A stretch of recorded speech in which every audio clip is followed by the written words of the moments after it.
very important to have. Then there's a notch here for the waist on the side seams. And then here on this piece, there's a little tiny bit of ease.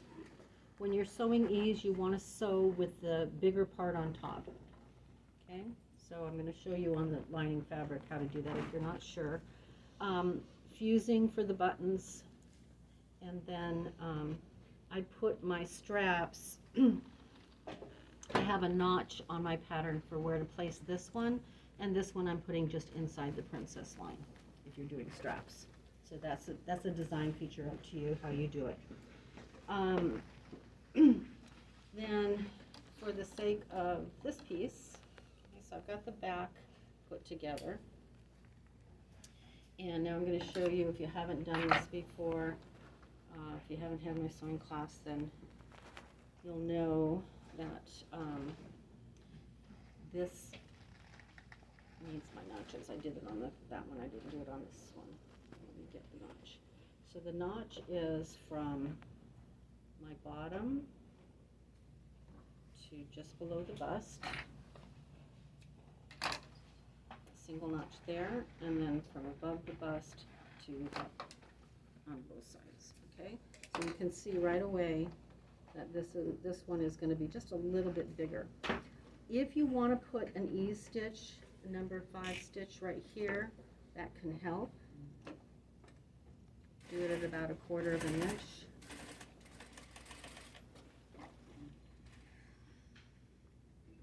Go back to regular stitch. Now this amount of ease normally doesn't require, but if in case your pattern got a little more ease, you will need to do that. I didn't need it on the white. This fabric's a little thicker, so I did. Okay, and I'm going to sew with the bigger piece on top, 1/2 inch seam allowance.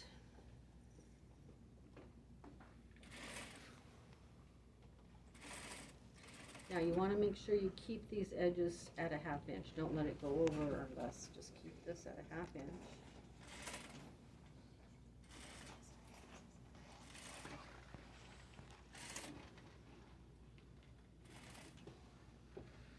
And then here's my notch here.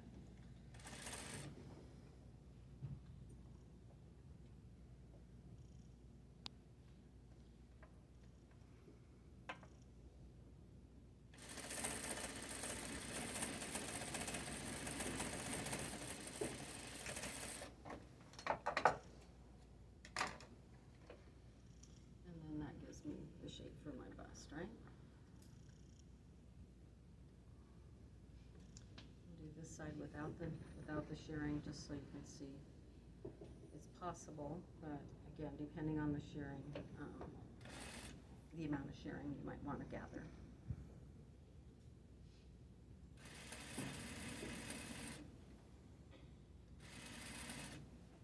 I think I ran out of thread. I ran out of thread. Oh, broke. Thank you. Sometimes I do that.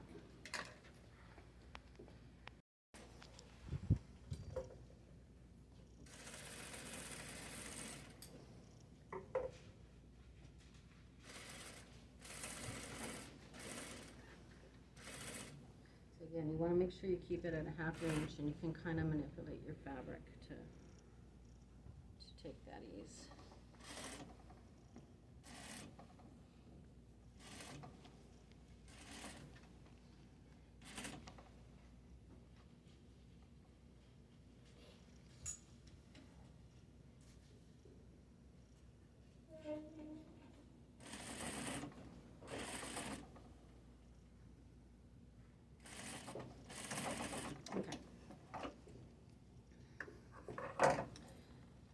This is going to sew right sides to right sides on the side seam, and then you can make the lining.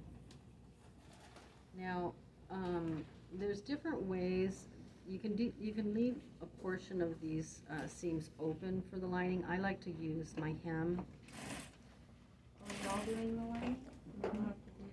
You don't have to, but when you get to your evening gowns, you may want to. So on this one, if you want to practice it on this, you can. Yeah. But No, the lining is not a requirement, but you are going to do a completed thing. So if you prefer to make facings to finish this, you would need to, after you put it together, you would need a facing here, and it would need another facing here, and then you could just hem the bottom, or you could do a facing again. I forgot how to do linings. Is it like the same pattern that we're gonna? In this case, I'm doing the exact same pattern, yeah. Okay. You could do facings and then linings to the facings. That would be a nice quality, but we're not going there. Too much work for today. But yeah, if you were doing on your evening gown, you could do the facing and then bring the lining up to the edge of the facing. Just depends on, you know, it depends on the nature of the quality that you're doing.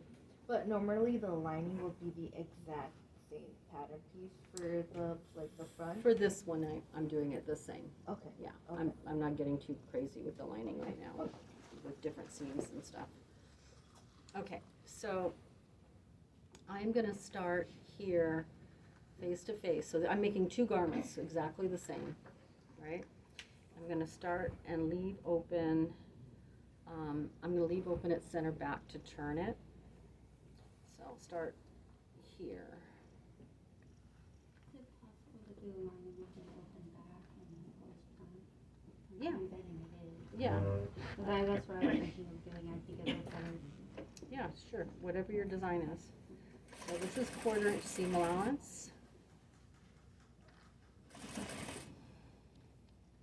And make sure if you're doing straps, make sure you place them correctly first and inside.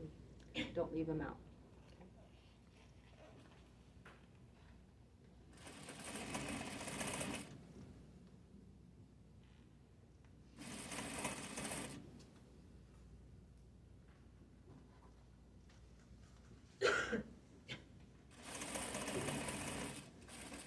I just sent this skirt to my granddaughter, so I think she's gonna be too little for the top bra.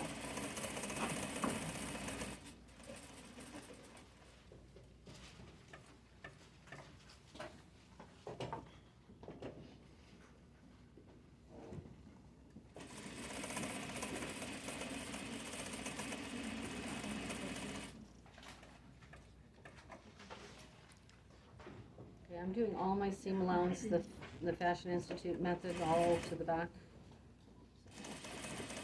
You could go forward or backwards, just make sure they agree. So that your seams align.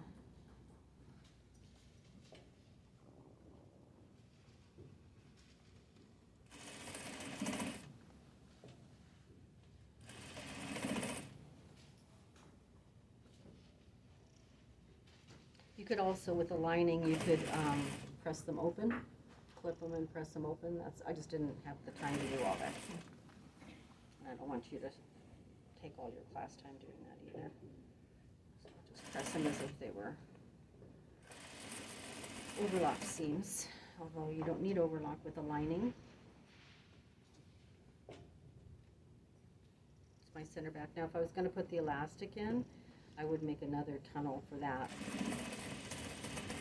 I'm going to skip it on this one. Are we all doing the elastic? Nope. No? If you want, you can. We don't want So you guys, I want this class to have more design of your own, because I find that when you do what you want to do, you do it better. it. And you get it done. It's, yeah, I think and it makes me happier, because otherwise it gets boring. Just do the same thing over and over again. It's just nice to be able to see. So as long as you're learning the techniques, I would rather see you guys be creative in this class. Because that's what draping is for. It's not, it needs to be pattern making for the sake of being able to make it over again, but the reason you drape is to get new ideas. And as you're draping, you see sometimes the changes as you go, like, oh, I want to do this instead. So that's what I want, because it just makes for better projects. And I thank you for letting me see more interesting and hold my attention. Well, it's more satisfying when it's your own design. That is true. And if you want to follow exactly what the textbook does, that's fine too. That's an easier way for you to learn.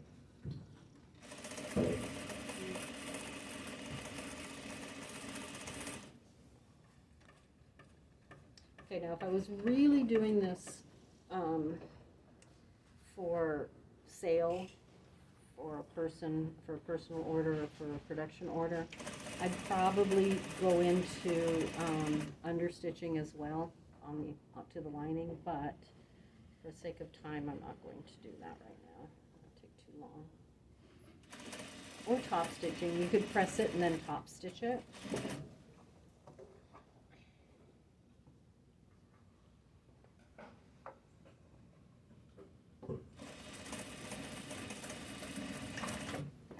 Because one of the things that oftentimes I see when I see the evening gowns is I see what I've been correcting in class today a little bit. I see hems that are sewn after, the side seam is sewn after the hem. That's a no-no. I think this definitely points off. Yeah. I'll see the same thing with the yokes sewn at, they're meant to clean. And then I see the raw edges at the top of the waist. I don't want to see that. So all your edges should have some kind of a finish. Right? We don't want to see the seam. So is the ordinary hem okay? Or is it? Yeah, ordinary is hem fine if that's what the design calls for. Okay, so then after I've turned it inside out, my blouse is done. I can go back and I can either, close this up and top stitch all around, or I can hand stitch it closed.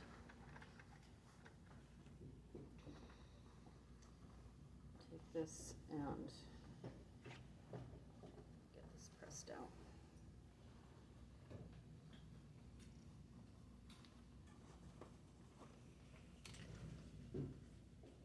And if you have any questions, ask Lily, because she knows how to do this right. She knows. I don't have a TA in this class, so sometimes I can't get to you as quickly as you might want. If you don't mind, Lily, if they ask you how to sew. No problem.